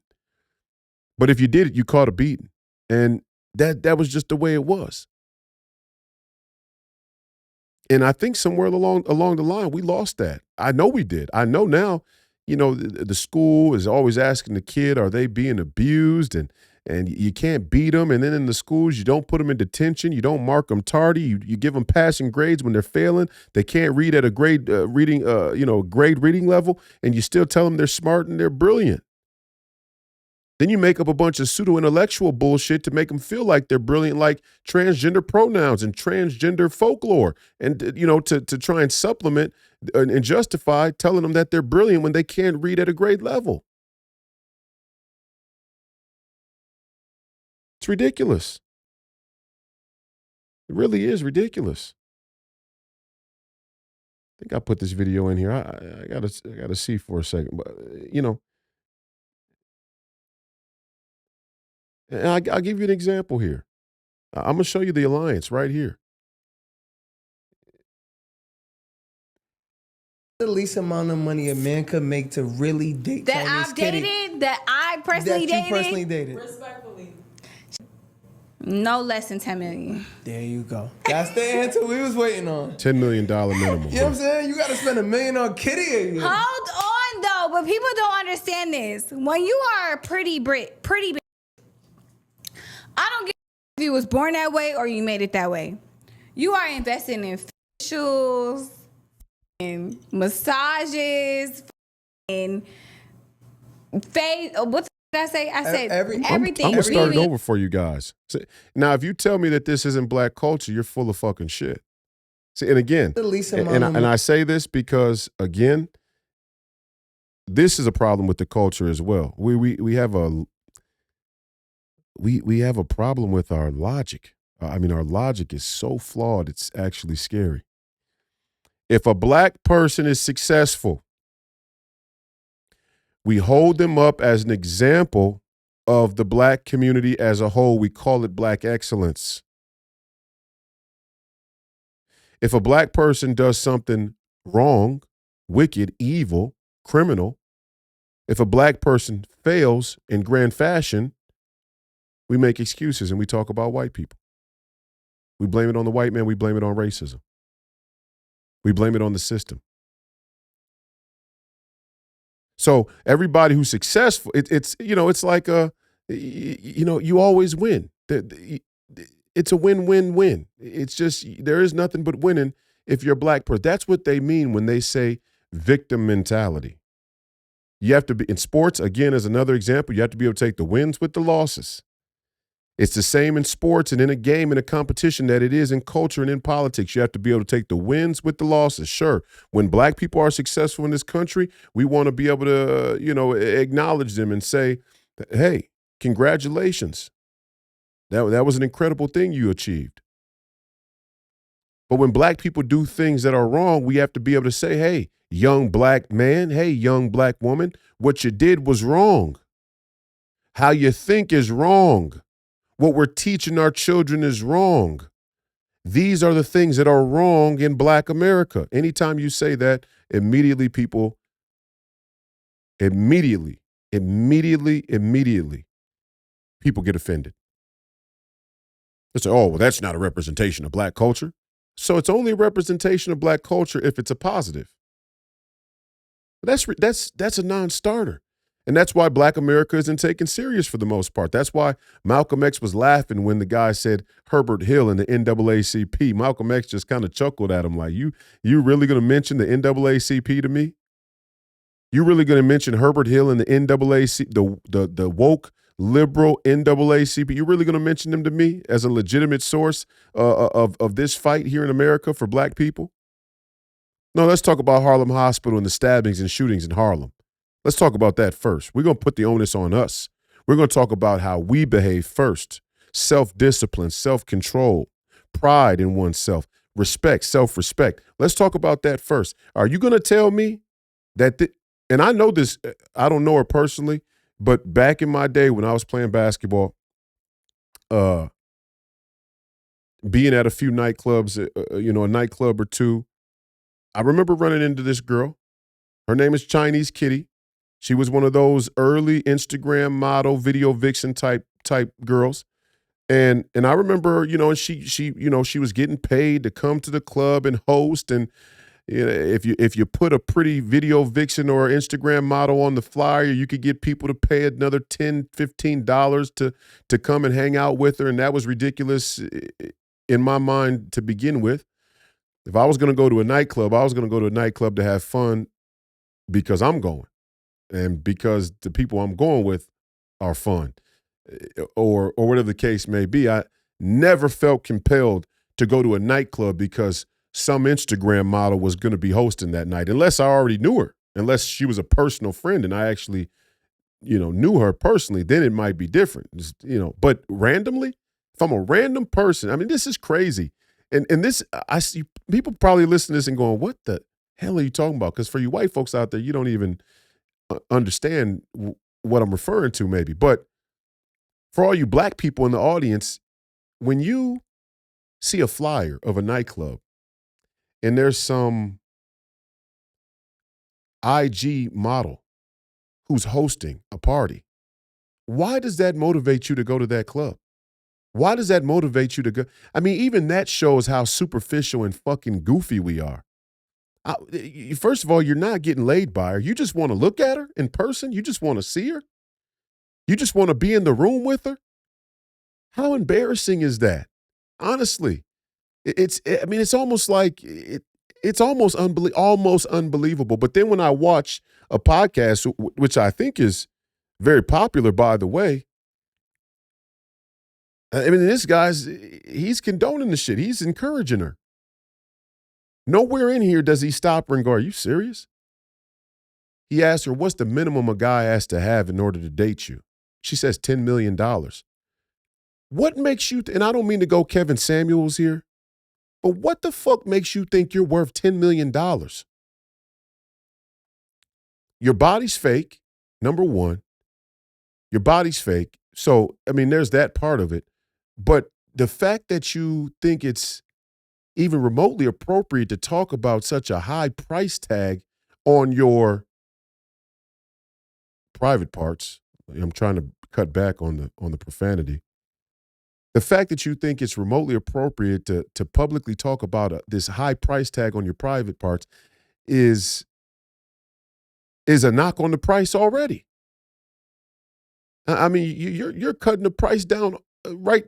Even if that was what you really thought, even if you say, I'm going to set a high bar for myself as a woman, a man has to have these type of things going on in his life, this type of financial security, this type of business and organization happening in his life for me to be attracted and interested in having a relationship with him. Fine.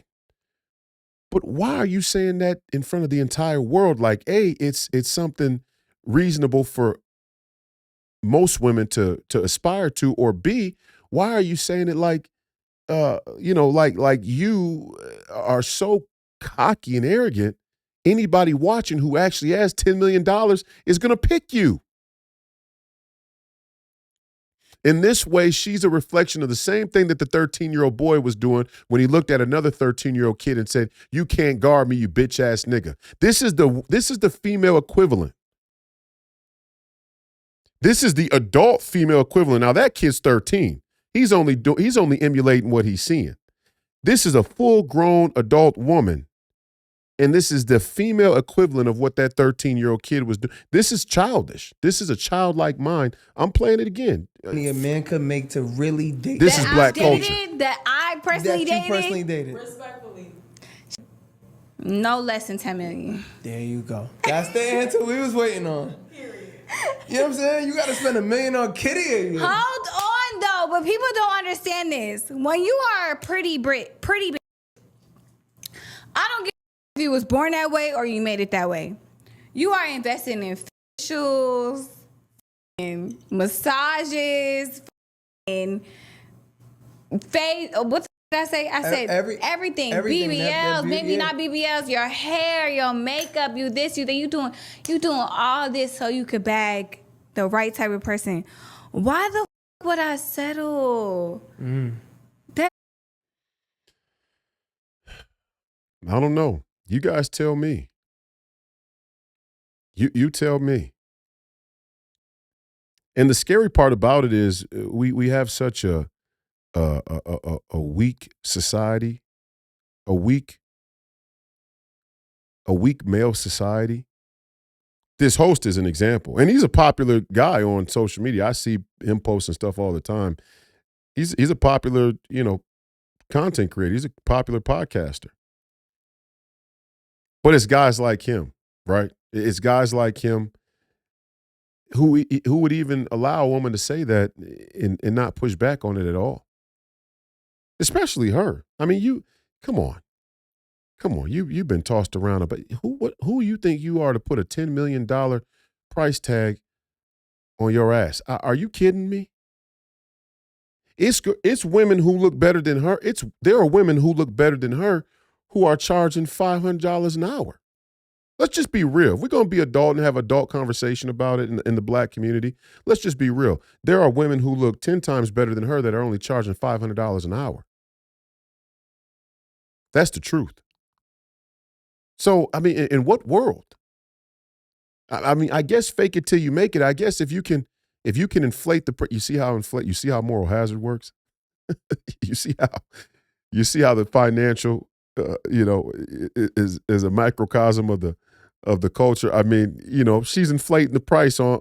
These are inflationary times we're living in. Sorry, it's inflation. This is a fugazi. This is fictitious. This $10 million price is not even remotely in the ballpark of reasonable. But I guess something is worth whatever somebody will pay for it. And the problem with it is we have men that will actually pay for that. That will actually pay that ticket. They'll actually pay that. And this is a huge problem in our society. It's a huge problem in the black community, but it's a huge problem in our society writ large. I'm going to show you another clip here. I came across this. And this is from Newsmax here. And this guy just says the quiet part out. I mean, he just lays it all out there. Down here in the Chiron, it says women back left-wing candidates in droves. California, Virginia, New Jersey. Listen to this. Women voters. 84% of women under 30. 65% of women 30 to 34 voting blue. 81% of women voted for Ma'am Danny. They can't even tell you why they voted for him. You know how you feel about Zoran winning? I'm happy about it. Why are you happy about it? I don't know. I don't. I don't really know. I just do. Really? Yeah, because I keep seeing all the cute TikToks of him partying and clubbing, and honestly, he's one for the people, That's why you support him? Yeah. I don't know. Enjoy your bread lines. But he's right. He's right. It's ridiculous. But this is the culture we've created. And then I want to go back to the infographic here. I mean, look at these statistics. New York City mayor election, female voters by age. 18 to 29-year-olds, 84% Mamdani. 30 to 34-year-olds, 65% Mamdani. Once you cross 45, and then on to the senior citizens, you had. Now, people look at that and say, well, Mamdani's the younger candidate. Cuomo's the older candidate. That doesn't hold true across all, across the board. It's less about Mamdani, and if you want to say he appeals to a younger crowd, a younger Democrat vote, fine. I mean, I guess you could make that argument. I'm not buying it. I think it's the ideology. And I think it's what the young woman said. She came out and said it. At least she was honest about it. She says, I keep seeing all these TikToks of him at the dance part, dancing at the club, or I don't know, whatever she said. I just see all these TikToks of him. He's a man of the people. I mean, that's how gullible we are as American citizens. Let's just say, as American citizens, not just women or people of color, but as American citizens, we're that gullible. But specifically women and young women. This is what they've done to young women. Young women are over-credentialized, over-educated, under-intelligent, under-critical thinkers. Mom Donnie is the choice based on what? They can't even tell you. And this is not just in this example. I could take a microphone and hit the streets and ask the first 10 people about any specific policy, and they barely have an opinion. They barely have any reference whatsoever. And we could talk about policies in a general sense, not even specifics. Let's talk about the specifics of a given bill, like the one that was holding up this government shutdown, or the individual details about SNAP benefits and so on and so forth.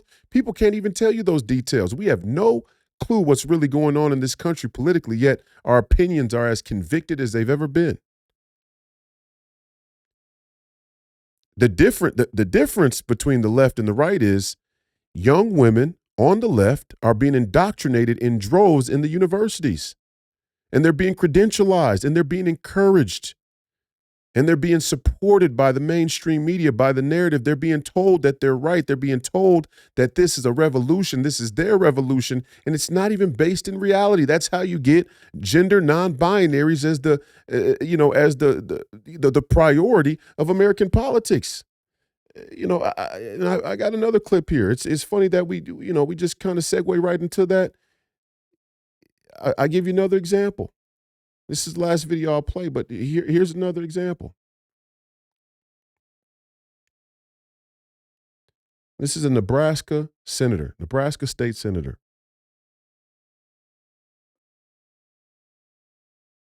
We need trans people. We love trans people. Trans people belong here. We need trans people. We love trans people. Trans people belong here. We need trans people. We love trans people.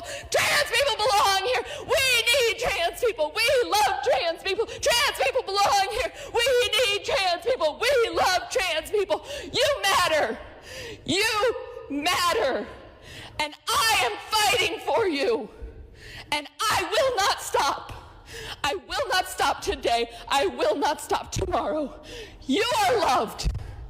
You matter. You belong here.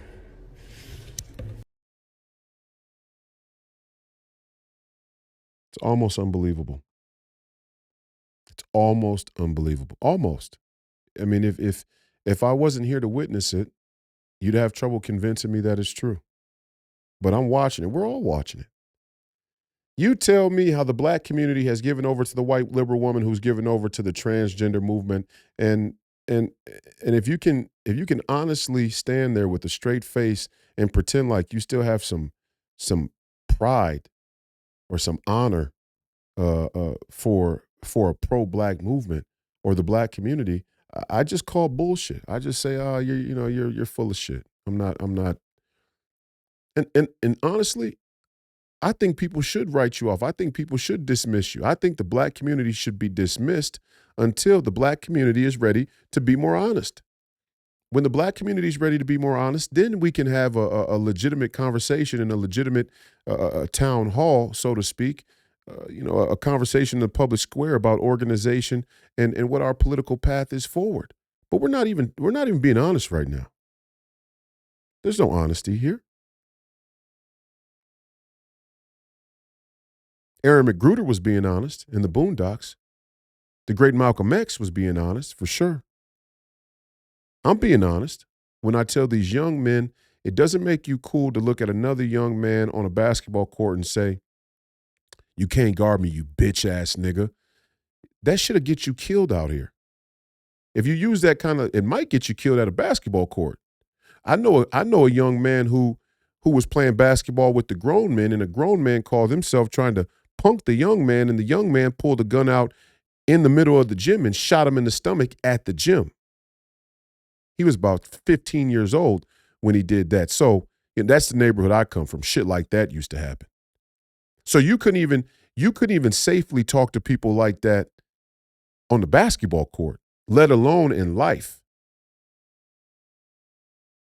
It's just not a good practice. It's not something we should condone or encourage. One, because people are crazy as hell. And they don't care, and they will crash out, and they will go to jail. They will kill somebody in cold blood, 2, 3, 4 people in cold blood, and go to jail, and, they probably don't even mind going to jail. A bunch of young men probably don't even mind going to be in a prison around a bunch of other men for the rest of their life. I don't know. That might say something about you. I don't know. It's a little weird to me. When a young man seems like he's going out of his way to do things that's going to land him in a confined prison with nothing but men for the rest of his life. But a lot of these young men don't see that as a reality until the cell door closes behind them, and until you're a year into that sentence and you look at that calendar and you realize, I got another 42 years to go. Then it hits you. Then it dawns on you. This is real, and that was stupid.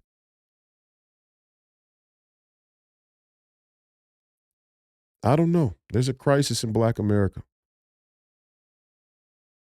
Last but not least, I have one more clip queued up here for you. And this just goes to show you how bad it's gotten. Honestly. Then this is the BBC, so this isn't America. This is British media, but is there really a difference? I'd say not, right? I mean, there's really not a difference.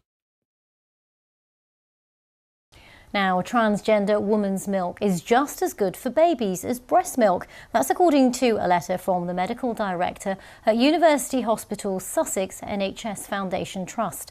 The claim was made as part of a response against campaign groups. The trust referred to studies and the World Health Organization guidance, including one case which found what it called no observable effects in babies fed by induced lactation.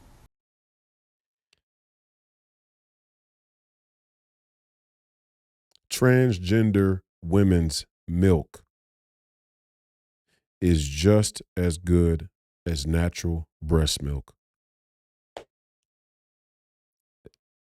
I mean, again, if I didn't see it with my own eyes, if I wasn't here to witness it with my own eyes and ears, you'd have trouble getting me to believe it.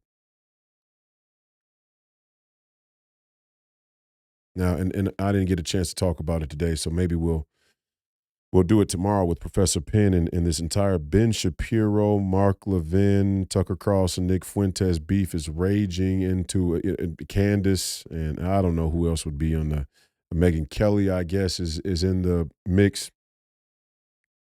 They're calling it the conservative civil war. To me, it's not really a civil war. It's just a matter of common sense. America comes first. American citizens come first. It doesn't seem like a hard or complex idea, but obviously it is, because America and American citizens have not come first for so long. It's a troubling shift for the mainstream media, for people even in the conservative movement. I think the Ben Shapiros of the world, and let's remind ourselves that the Mark Levins weren't always MAGA. They weren't always supporters of President Trump. The Ben Shapiros weren't always MAGA or supporters of President Trump. I think Ben Shapiro was a Ron DeSantis guy, if I'm not mistaken. And I may be mistaken, but if memory serves me correctly, Ben Shapiro was very, very supportive or in favor of Ron DeSantis at one point, which says something about Ron DeSantis as well as Ben Shapiro. But I think people like Ben Shapiro really believed that when we said America first, we meant everything except for Israel. And it's just a non-starter. And they're losing. They're losing that narrative. They're losing that fight because they don't want to talk about it in an honest way. You know, it just lacks honesty. And in that way, you know, they call us the woke right. I'm not buying it. I was on the show with Matt Gaetz the other day, and Matt Gaetz said, "Hey, I'll lead the woke right." And I knew he was being facetious and funny, but I'm not accepting the title. We're not the woke right. The woke right are the people who try and expand the definition of a term of bigotry like anti-Semitism to fit an ever-expanding scope of people so they can use it to silence anybody who challenges them. Doesn't that sound familiar? It's not so much different than the LGBTQ expanding the definition of homophobia or transphobia based on a completely fictitious use of the term spirit or science. The LGBTQ community has expanded the definition. I'm sorry. The LGBTQ community has expanded the definition of spirit and science, of transphobia and homophobia, to be an all-encompassing term they can wield against anybody who challenges them. That's what this Israel First lobby is doing. That's what these people who are calling Tucker an anti-Semitic or anti-Semite are doing. They call Professor Penn anti-Semitic. He's a Ukrainian Jew. It's ridiculous, guys. It's ridiculous. You call me anti-Semitic? I don't have a problem with Jewish people. I have a problem with Jewish people who have problems, who are assholes for sure. But I have problems with everybody who's an asshole equally. And I think the America First movement is equally critical of any foreign nation, foreign power, foreign lobby, or foreign interest group that tries to undermine the America First initiative. I think we're equal opportunity in our criticism and in our distaste of anti-America First policies, whether it's Israel or China or India or Russia or the European Union or Venezuela. It doesn't really much matter. Foreign powers, foreign lobbies, foreign interests who don't support the America First initiative will receive criticism equal and greater to. That's it. It's not what specific is, and this is kind of the bait and switch. If you're going to expand the definition of anti-Semitism the way Ben Shapiro has, of course you're going to see a rise in anti-Semitism. Of course you're going to be able to chart an uptick in anti-Semitism. You've expanded the definition. It's the same way the NAACP and Black Lives Matter say we see a rise in white supremacy or racism. Yeah, you've expanded the definition. This is simple math. If you expand the definition to a larger scope of characteristics, of parameters, of defining qualities, if you expand the definitions, you're going to see a rise in the thing that you're defining. That's simple. The question is your definition legitimate? And the definition of anti-Semitism is absolutely illegitimate in its use today. Absolutely illegitimate. Historical standards, technical standards, cultural and social standards, it's completely illegitimate.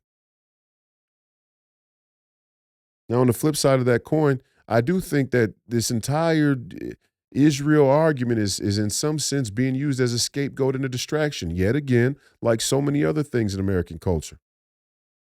I'm not defending Israel or the Jews or anybody else, but I am going to say some of the stuff I see is just dumb.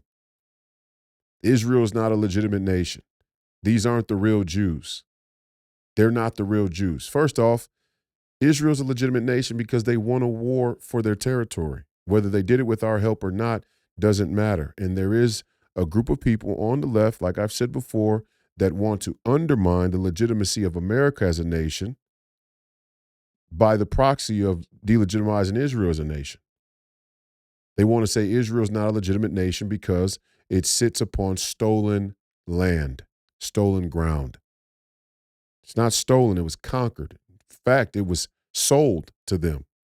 It was given to them. It was grandfathered to them by the British Empire.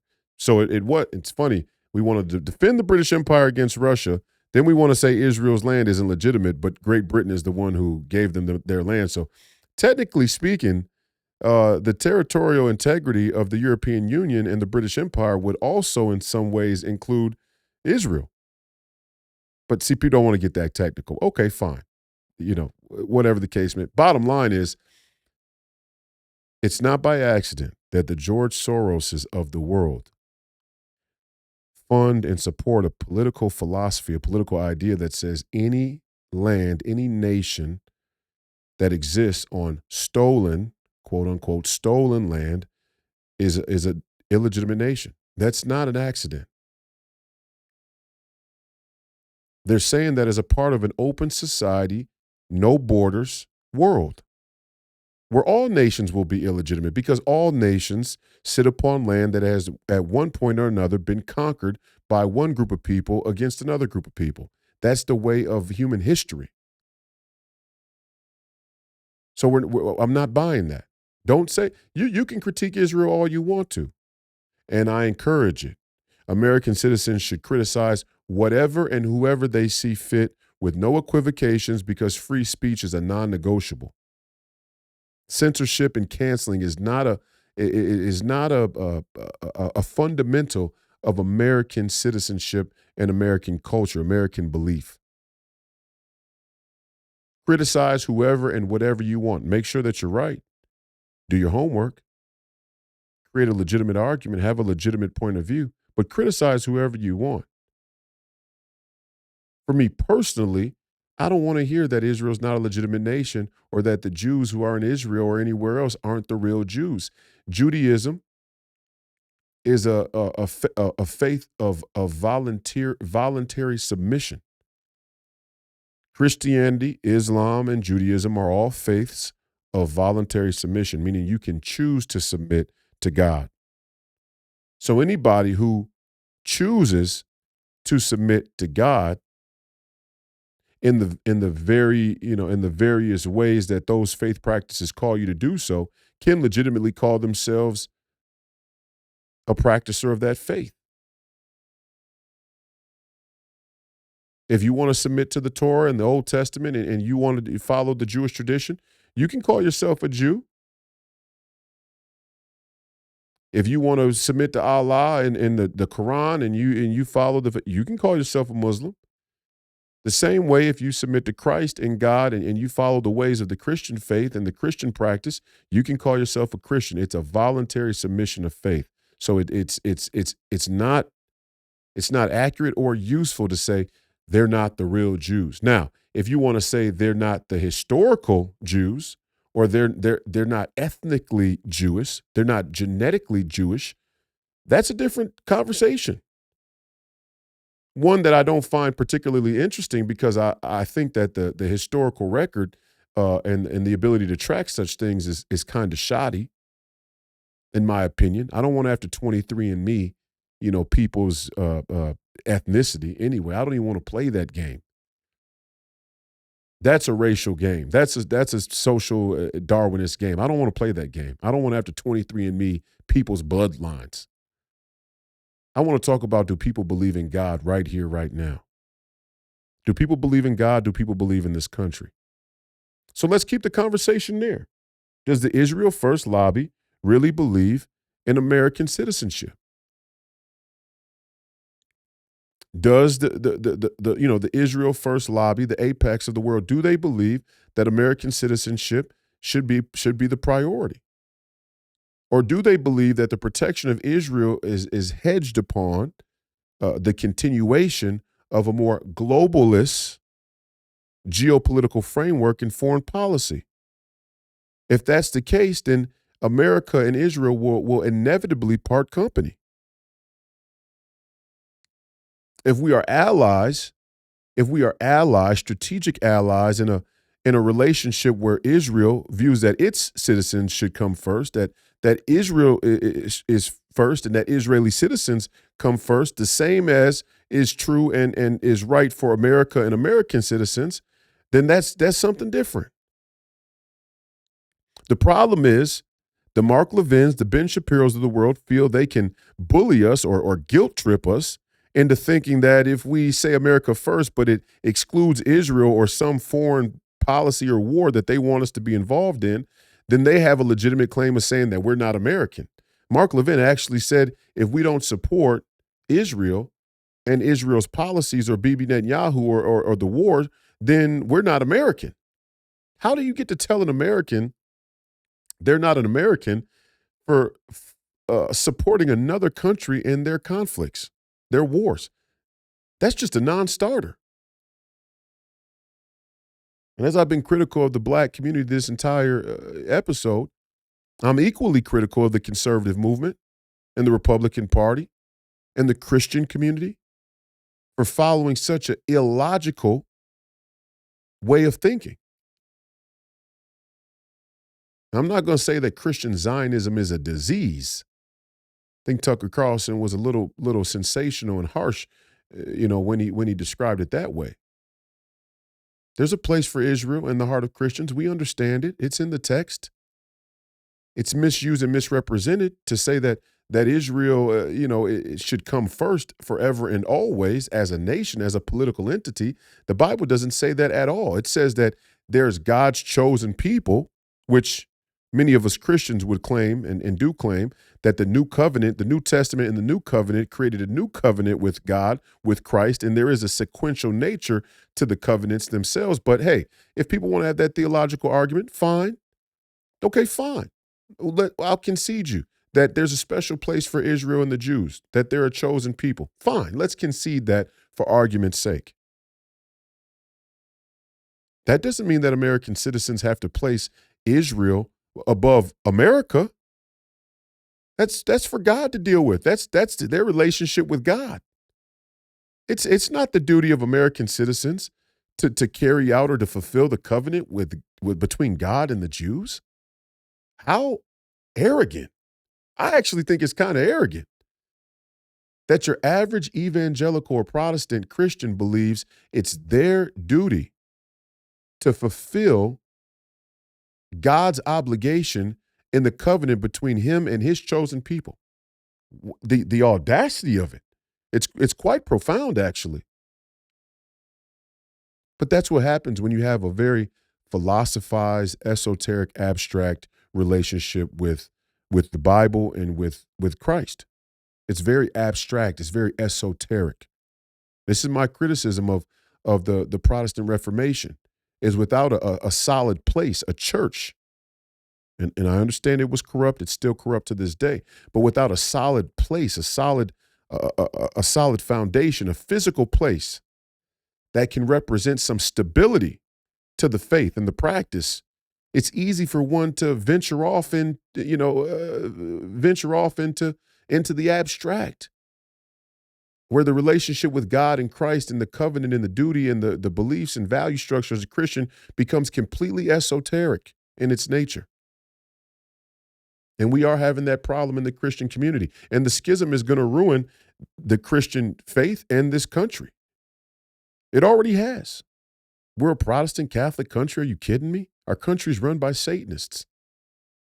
Why are we so invested, again, as Christians, why are we more invested in what's happening in Israel than what's happening in America?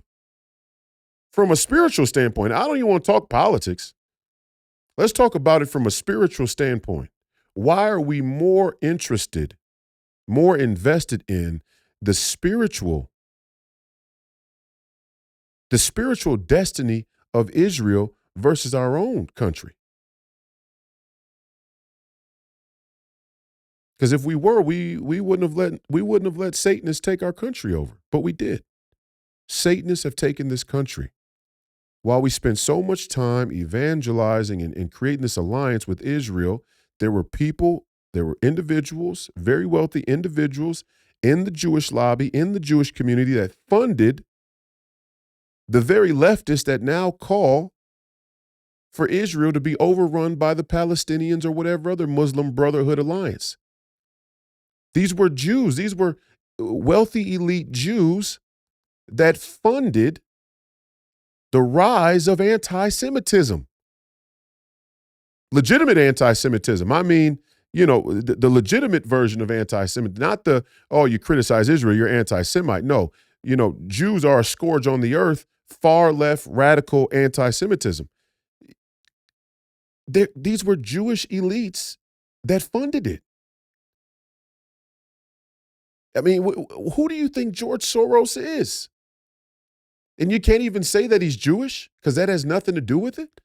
So he can invoke his Jewish identity whenever he wants for his benefit to defend himself against perceived anti-Semitism or criticism. But, if, I don't know, a black person wants to, hey, well, I'm black, don't criticize me because that's racism. All of a sudden, the conservative movement goes, oh, wait, pause. Oh, wait, that's not right. You're playing the victim card. You don't get to pick and choose. If I'm black when I'm right. I'm black when I'm wrong. You don't get to pick and choose if you're Jewish when you're right, you're Jewish when you're wrong. And we can say both. We can talk about black people like I've done on this episode, and we can talk about Jewish people and what they do like I've done on this episode. Nothing wrong with it.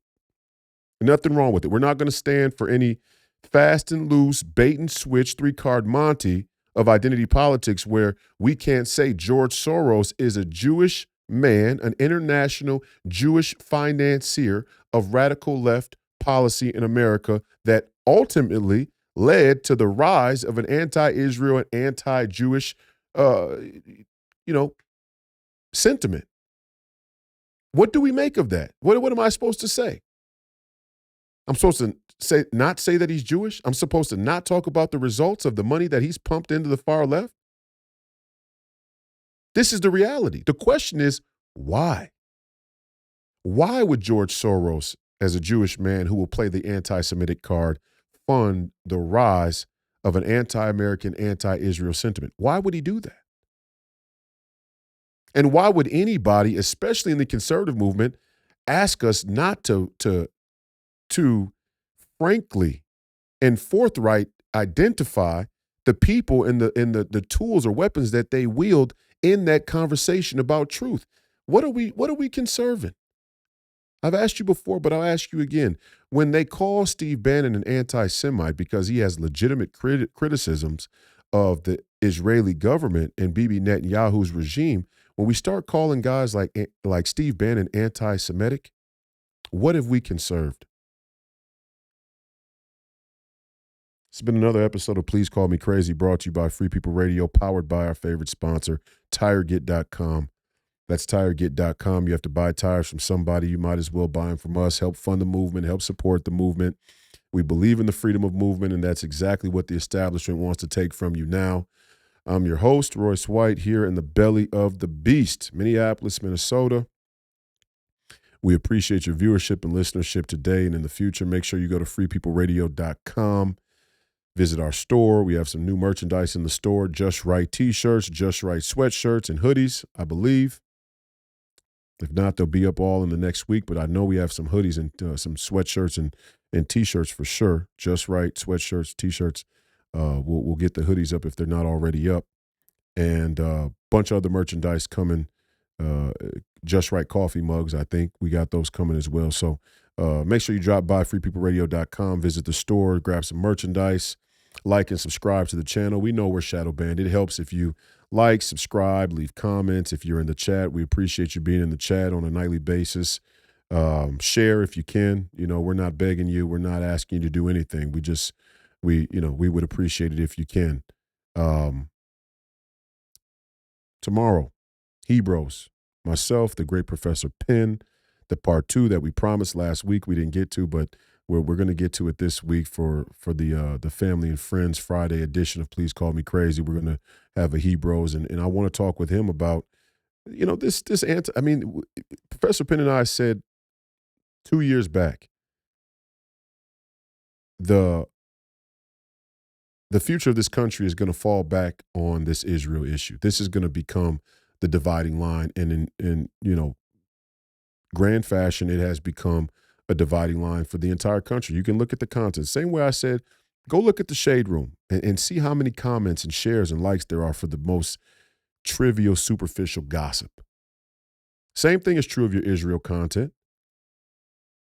Now, one needs to happen and the other doesn't. There needs to be a conversation about Israel and foreign policy and the accepted norms of our American culture around certain political lobbies and special interests and where our money's really going. That conversation is necessary. Do I agree with everything everybody says in that conversation? No.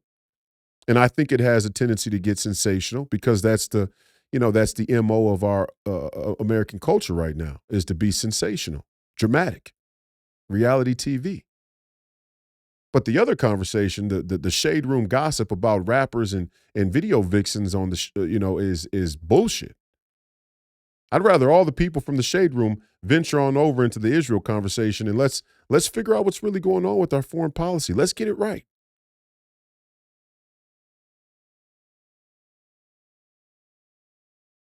I've been a huge supporter of Israel in the past, and I still support Israel's right to exist and defend themselves because I support any sovereign nation's right to exist and defend themselves. But you do have to defend yourself, and you do have to defend yourself. And if you don't have the ability to defend yourself, I don't really know that we can call you a legitimate nation. I mean, I guess if you lose the ability to defend yourself due to the alliance of your enemies or the failure for your own society to be productive and expansive enough or to grow enough to fight off the enemies that you have, you lose your sovereignty by default as soon as somebody treads across that border. But that hasn't happened in Israel. Iran took their shot at Israel. They came up empty. America came to their aid, but that's neither here nor there. The French came to our aid in the American Revolution. That doesn't delegitimize this country. People say, oh, well, there would be no America if it wasn't for the French helping you in the Revolutionary War against the Brits. And so what? Most wars have alliances. So Israel's not in a position where they have to really fear being overrun. I think that's propaganda, honestly. I haven't seen anything over the last 4 years that would indicate if America wasn't there to help Israel, that Israel wouldn't be able to survive. Honestly, I haven't seen it. And if that is the case, then if that's the case, then the Israel First lobby really needs to take a step back and consider the way they talk about this country and the way they talk about people who want to prioritize this country and our citizens. Because if you legitimately can't win a war without the support of America, you should be a little bit more respectful of Americans. That's it for me, and we'll see you tomorrow night. Thank you.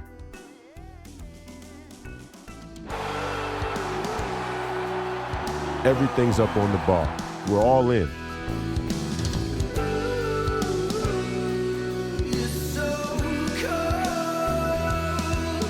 We get to decide.